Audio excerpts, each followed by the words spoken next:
There is a profound difference between a man who simply talks to a woman and a man who knows how to occupy her mind, a distinction that has nothing to do with being a desperate nice guy or someone begging for a crumb of attention.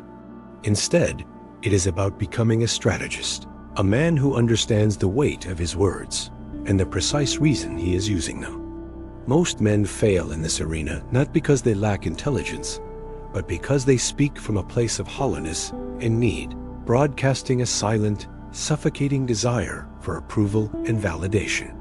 Without even realizing it, they position themselves beneath her, looking up, waiting to be liked, and then they wonder why they are never taken seriously. Today, we are going to dismantle that weak game entirely and kill the habit of begging so that you can start speaking from a place of absolute power rather than scarcity. Talking to a woman and truly dominating her mind is a dangerous art, and only the men who grasp this hidden dynamic become the ones she cannot forget, the ones she cannot simply let go of when the conversation ends. The difference was never your looks, your bank account, or your degree. The difference is that some men understand female psychology while the rest live in a state of confusion, frustration, and invisibility. Over the next few minutes, I am going to hand you the Machiavellian method to speak in a way that ignites her desire without you ever having to ask for it. A method that dominates her emotions without you ever having to touch her.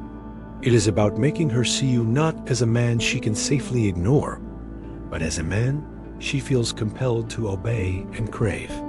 If you find your mind going blank around women, if you feel like she is constantly looking for an exit when you speak, or if you keep ending up trapped in the friend zone, understand that all of that is about to end.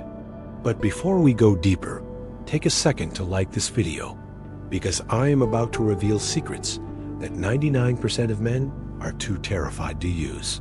And if you stay with me until the very end, I will give you a lethal technique you can use tonight to trap a woman in your mental game, so effectively she won't even understand why she is drawn to you.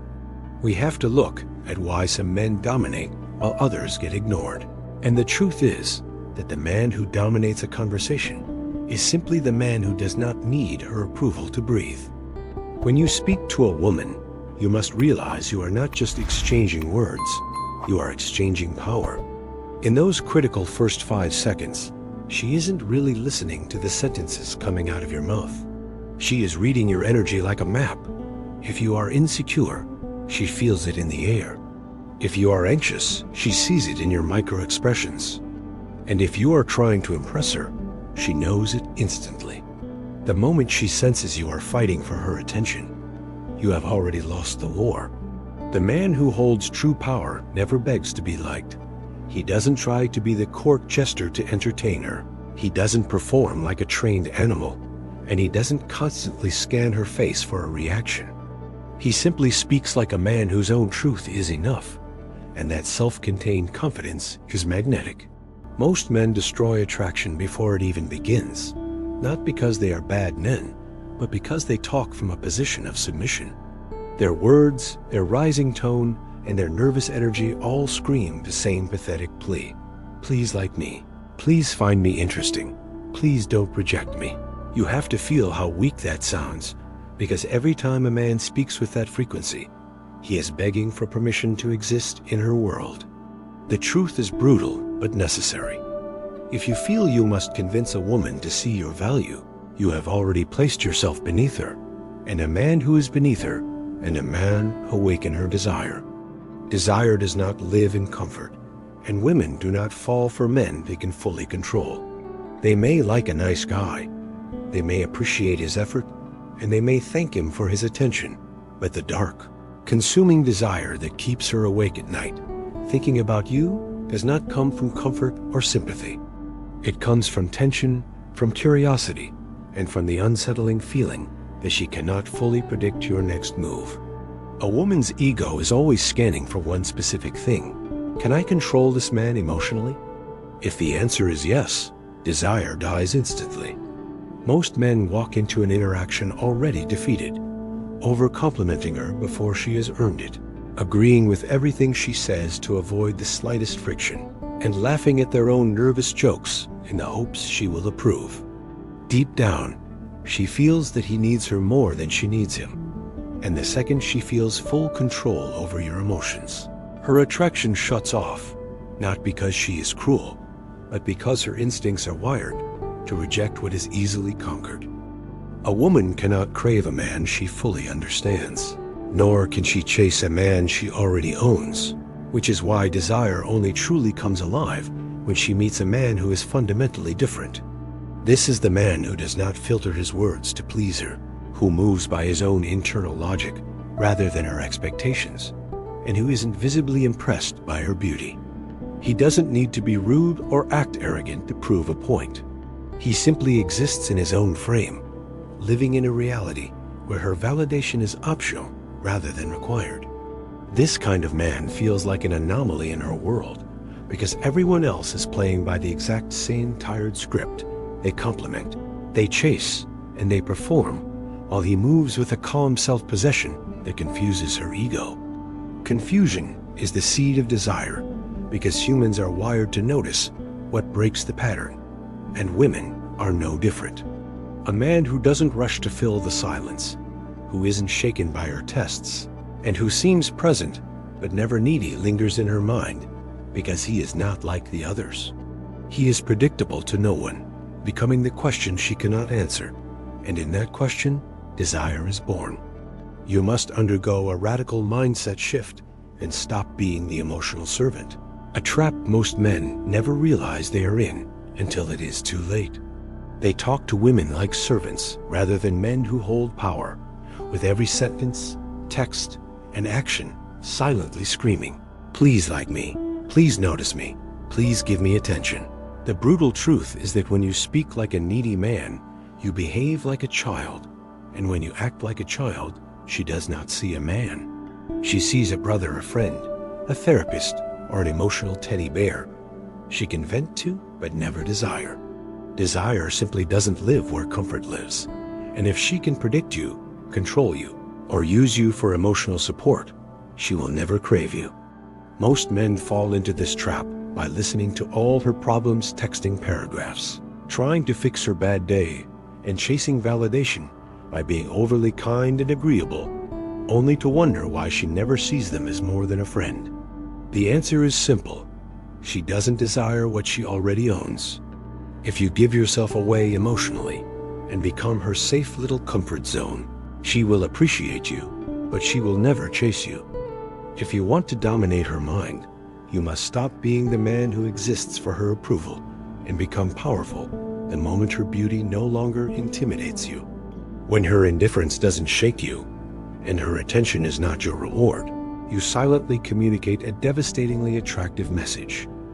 I've seen beauty before, so show me more than that.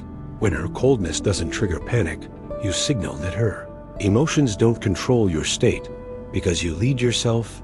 And when her attention no longer feels like a prize, you radiate the truth that you are the prize, and your world doesn't depend on her.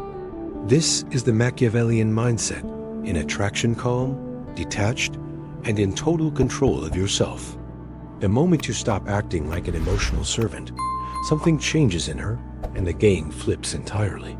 She starts wondering why she can't fully grab your attention. She starts testing you to see if you are real or pretending, and she starts chasing your presence because it is no longer free. Suddenly, she works to keep your attention, texting first and trying to earn your validation instead of the other way around. This is the first true sign of dominance, where the energy flips and she invests more than you do, transforming you from her emotional comfort toy into the thought she can't shake. She begins to realize in her subconscious that this is not a man she controls, but a man she desperately wants to understand. And that is where real desire begins.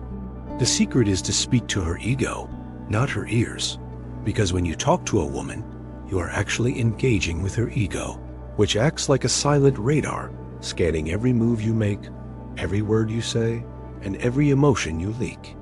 That radar has one job: to detect weakness. Weakness isn't always obvious, like stuttering or sweating. It is often the energy behind your words entering the interaction with fear, hoping she likes you carrying doubt about whether you are enough or showing anxiety through fidgeting, over-explaining, and nervous laughter. The moment you enter with that energy, she feels it instantly, even if you try to hide it with a smile, and her subconscious mind quietly dismisses you as another one she can control, another man she doesn't need to chase. She doesn't have to insult you or reject you out loud. She just mentally discards you, and you become forgettable, just like 90% of the men she meets. Now, imagine the absolute opposite scenario. You walk into the room carrying a sense of calm rather than tension, speaking with clarity instead of over-explanation, and radiating an inner dominance that has nothing to do with loud arrogance.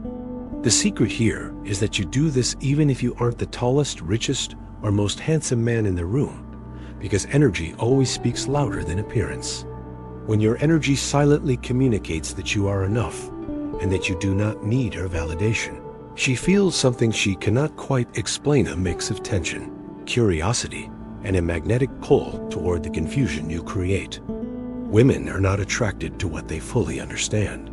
They are attracted to what they cannot fully control. If you don't flinch when she tests you, if you don't overreact to her mood swings, and if you don't rush to fill the silence with nervous chatter, she cannot label you. You are neither the nice guy nor the player, but something in between, an undefined entity that feeds her ego in the way she secretly craves. Her ego begins to whisper, asking why she can't figure you out and why she wants her attention now. And in that confusion, desire is born. When you speak to her ego rather than her ears, you change the rules of the game so that she chases validation from you, investing her energy trying to read you and thinking about you long after you are gone, because her ego hates an unsolved puzzle. You will notice something strange when you master this. You talk less, but she talks more. You explain less, but she invests more. You leave, but she keeps thinking about you, because the man who speaks to her ego doesn't need to fight for attention. He simply becomes the attention. Most men believe that speaking to a woman is about saying the right thing, having a good story, or getting compliments. But that is not how desire works. Speaking to a woman is about signals and energy, making her feel things without ever saying them directly. Machiavelli understood that the most powerful language is never direct. It is the language that forces the other person to interpret. And when a woman has to interpret your intentions, she begins to desire you. If your speech is predictable and logical, telling her she is pretty or confessing you like her, she gets bored because there is no tension, no challenge, and no mystery. Most men do this out of fear of losing her, trying to hold her with constant words. But desire lives in the gaps of logic, thriving in tension and imagination. If your energy is calm and mysterious, if you don't rush to answer every question, immediately speaking slowly, like a man who owns the moment, her mind starts to wonder why you aren't trying to impress her, and that uncertainty is the seed of obsession. The rule of the language of desire is to give her questions, not answers, and tension, not comfort, because while men desire what they see, women desire what they imagine. When you give her every reassurance, her imagination shuts down. But when you give her a hint or a half-finished sentence, her mind rushes to fill in the gaps, making her own imagination your greatest weapon. To trap her mind, you must master the delivery, your tone, your rhythm, and your silence. If you speak fast and rush to explain, you signal weakness. But when you speak slowly and pause, letting your words sink in, you create magnetic tension. Start with calm energy, walking into the conversation without urgency, letting her feel that her reaction doesn't decide your mood. Use eye contact like a weapon, looking at her with focus, but not neediness, as if you are reading her soul. Wait for the right moment when the air is quiet, then say in a calm, steady tone, "There's something about you that attracts me and unsettles me at the same time. I don't know if it's good or dangerous." Then you must stop. This is where most men fail. They keep talking or smile nervously to break the tension, but you will not. You do not explain, and you do not smile. You let the silence do the heavy lifting, because now her mind is racing, asking herself what you see in her and why she feels this way. You have given her approval by showing attraction and a challenge by showing uncertainty, a combination that creates a psychological loop she cannot close. Real obsession grows in your absence, so you must leave the conversation unfinished and control your absence not by ghosting her like a boy, but by creating psychological gravity.